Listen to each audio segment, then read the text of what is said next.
Thank you, Ms. Treasury Secretary. My question is, how does the U.S. plan to stabilize its economic relationship with China from further deteriorating? Have the two countries found a common ground? And in what specific areas that the two countries have agreed to enhance cooperation so as to address shared challenges faced not only by the two countries, but also the global community? Thank you. Sorry, was the first question, I didn't quite catch that. Was that about... How does the U.S. plan to stabilize its economic relationship with China from further deteriorating? Well, we plan to stabilize our relationship by first understanding what each other's objectives and tools are for achieving those objectives. I think the Chinese feel that actions the United States has taken in some cases were surprises to the government and also to Chinese businesses. And the United States, I think, feels the same way, and American firms feel the same way about China's actions. And so trying ourselves to discuss and deepen our understanding of what our objectives and tools are is the foundation for stabilizing the environment and providing a deeper understanding to firms so that they can make intelligent and rational decisions without what we would not want to see is some private sector decoupling from China, especially one that's based on misinformation, when our mutual desire, both China and the United States, is to create a level playing field and ongoing, meaningful and mutually beneficial economic relations. So that is our main focus. And then you asked about areas for cooperation. And yes, we've certainly recognized that there are areas for cooperation, and I would mention three.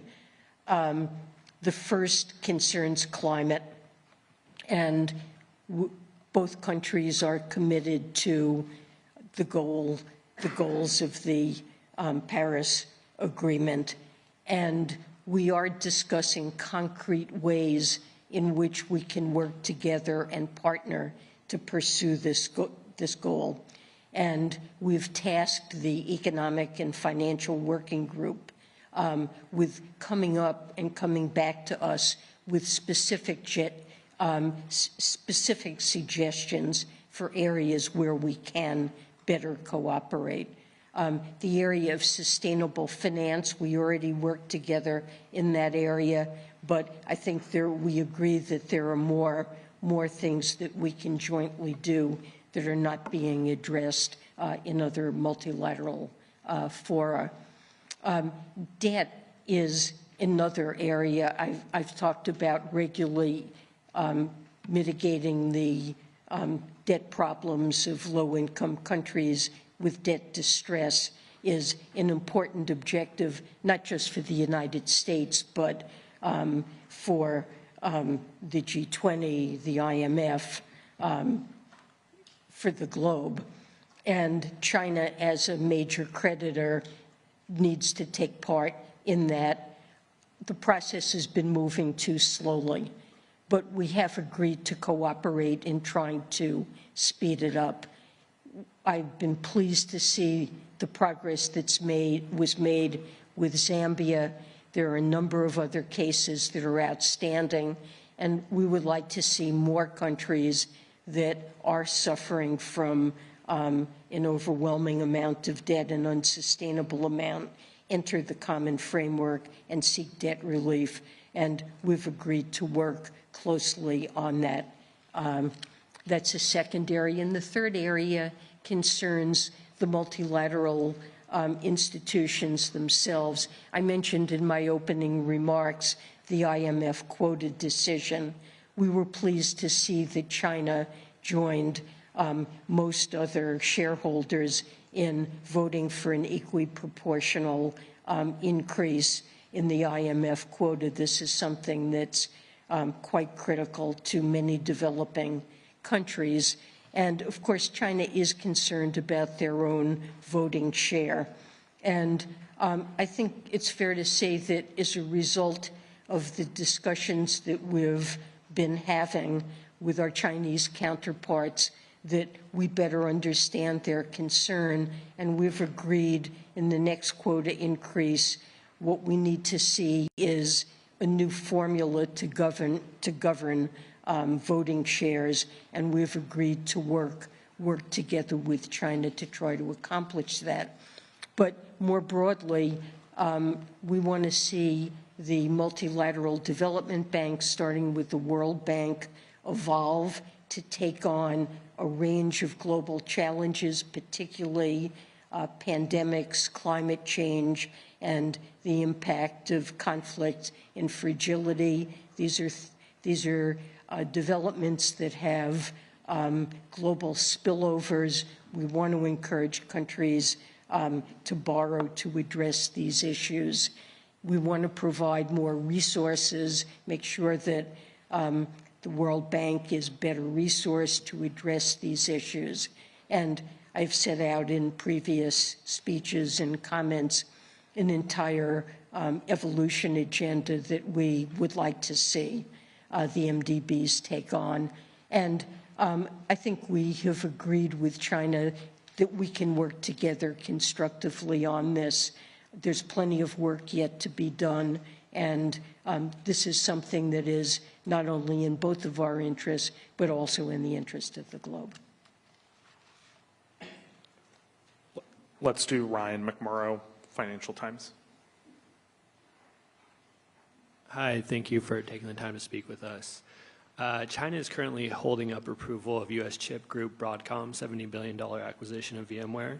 Did China's stance on the deal come up during your meetings with the Vice Premier, and did you get any sense if Chinese officials would eventually approve the deal? And then one more question about following the ICBC hack yesterday. Was there any broader fallout for Treasury market functioning, and is the Treasury planning to take any steps to tighten up cyber standards? So the particular deal that you mentioned was not a subject of discussion in our meetings. And on the ICBC ransomware issue, that's something we became aware of when we reached San Francisco. We have been working very closely with the Chinese, with the firm, and with regulators in the United States, with the federal government, the FBI, and CISA, our cybersecurity agency, to address this. Very good progress has been made. We've not seen an impact on the Treasury market. And this is something that I discussed with the Vice Premier. And I think it's an example of why we need close communications. This is a situation where it's critical to be able to pick up the phone and know that you will have a good response on the other end, and that we can trust one another to work together and cooperate. And we have given Treasury and the United States as much assistance as we possibly can to the firm in dealing with this issue. This will be the last question. Michael Lickey, AP. Thanks. Can you elaborate on the conversations you had specifically about the rising U.S. deficits and what kind of concerns China has as a major U.S. debt holder about it? Well, the U.S. fiscal outlook was a topic that we discussed in our meetings, and what I've expressed is the importance that President Biden and I attach to making sure that the United States is on a sustainable fiscal path that does entail, especially in a rising interest rate environment, bringing down deficits.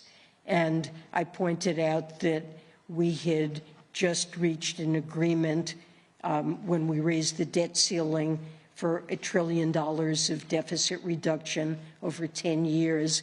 And the president has put forward proposals for an additional $2.5 trillion of deficit reduction over the next decade, in ways that would enable us to continue investing in the U.S. economy to promote growth and to address climate issues, and in ways that would raise revenue, both by adequately providing funds for the Internal Revenue Service that have a huge payoff in terms of raising collections, and also raising taxation somewhat on corporations and wealthy taxpayers, which I think would not only address the deficit, but also be greatly in the interest of tax fairness. Thank you.